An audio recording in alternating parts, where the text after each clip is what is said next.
Mario Gonzalez.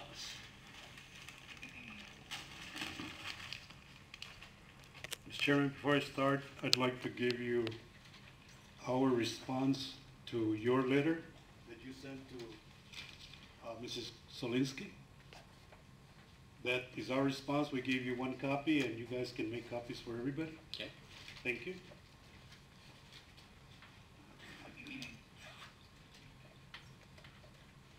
Mr. Chairman, members of the board, thank you for allowing us to be here. My name is Mario Gonzalez, and I am the chairperson for C-FAIRR. I'm here tonight to set the record straight on why the HLC is involved with Pima Community College. On February 8, 2012, you and the Board of Governors came prepared to name Dr. Miles the permanent PCC Chancellor at a salary of $288,000, thus having two chancellors at $288,000. What happened? All hell broke loose. The community became enraged and said, enough is enough. C-FAIRR got involved, and Pima community, because we thought that your decision of two chancellors was an assault on Pima County taxpayers, we immediately started doing research on PCC's governance, and 4 major areas of concern were identified as highly disturbing.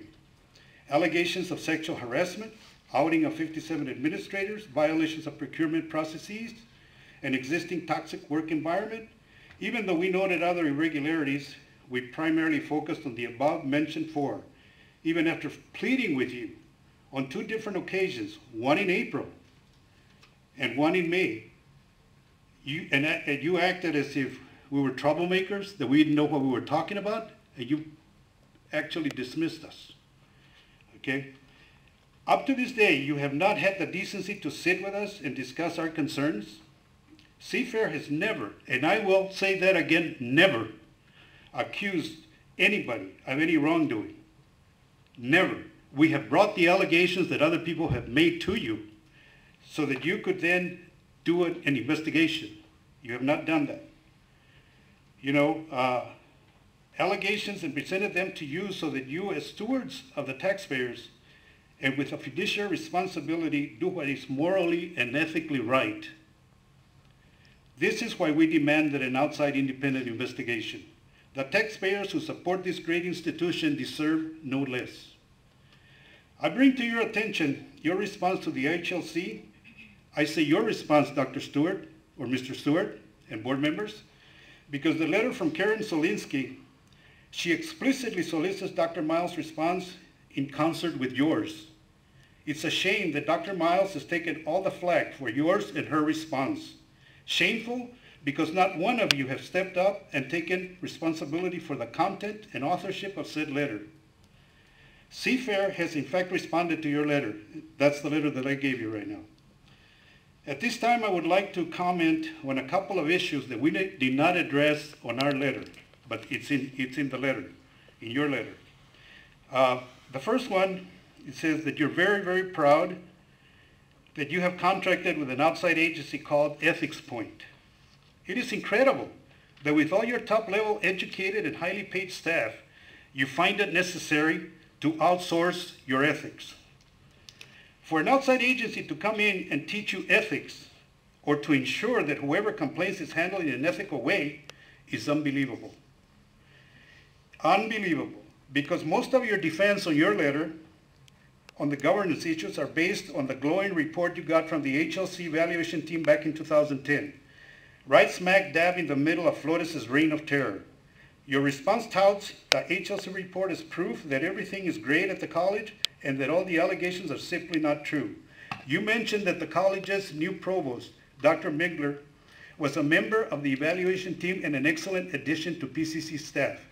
We have credible evidence that during this evaluation, in a meeting held at the community campus, there were approximately 30 to 40 staff members in a forum-type setting.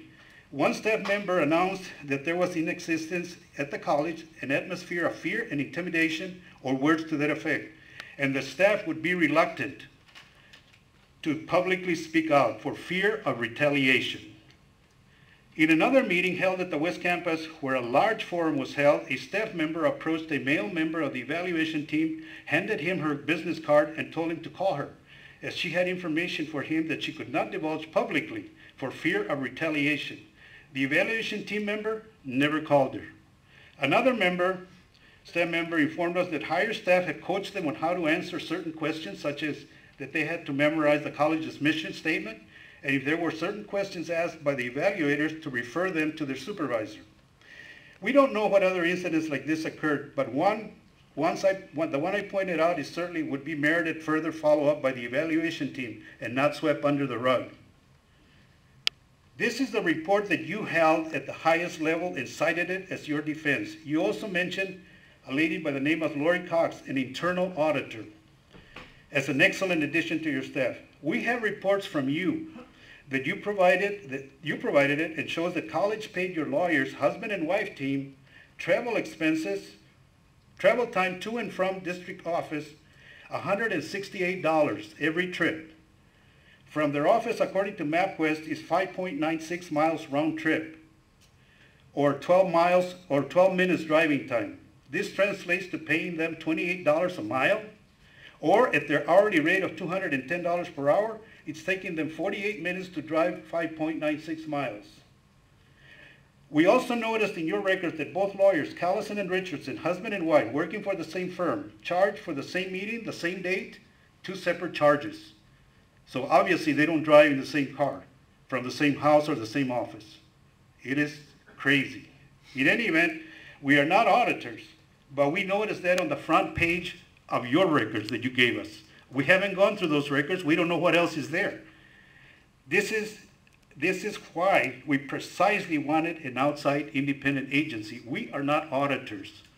And you guys are allowing stuff to go through that simply does not make sense.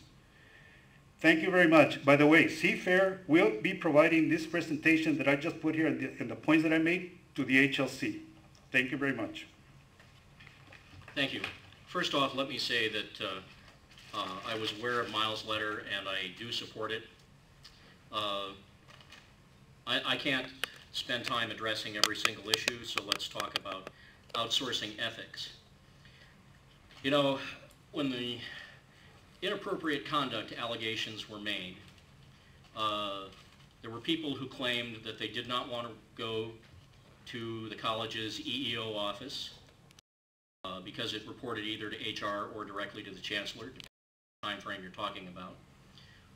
They further, for reasons passing understanding, other than the potential fear of retaliation, did not want to go to the ACRD, the federal EEO office, and I think there's one other place I can't remember off the top of my head. Employee relations, but that would be internal. So there were already several internal avenues and several external avenues.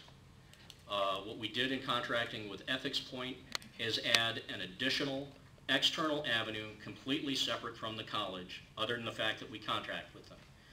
This, I think there's a lot that's fair to criticize of us, but that is certainly not one of them. Well, you should have talked to us then, and we could have negotiated or talked about it, and we would have understood it. But the way it looks is like you outsourced ethics. I didn't interrupt you. I'm sorry. Okay, I am done with my comments. Okay, I'm sorry. Thank you.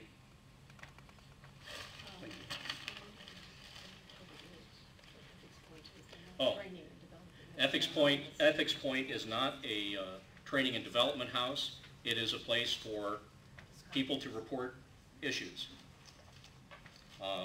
They can even report them anonymously, which I have some issue with, but at least there's another mechanism for people to report them contemporaneous with the events, instead of, you know, waiting until, you know, in some cases 5, 6 years after the fact to spring it on at the most politically opportune time. Mr. Stewart, I went to the website of Ethics Point, and what it says is it's an organization to take care of risk for the institution. It doesn't say anything about being confidential to problems that are brought by staff or anybody else. That's what their selling point is.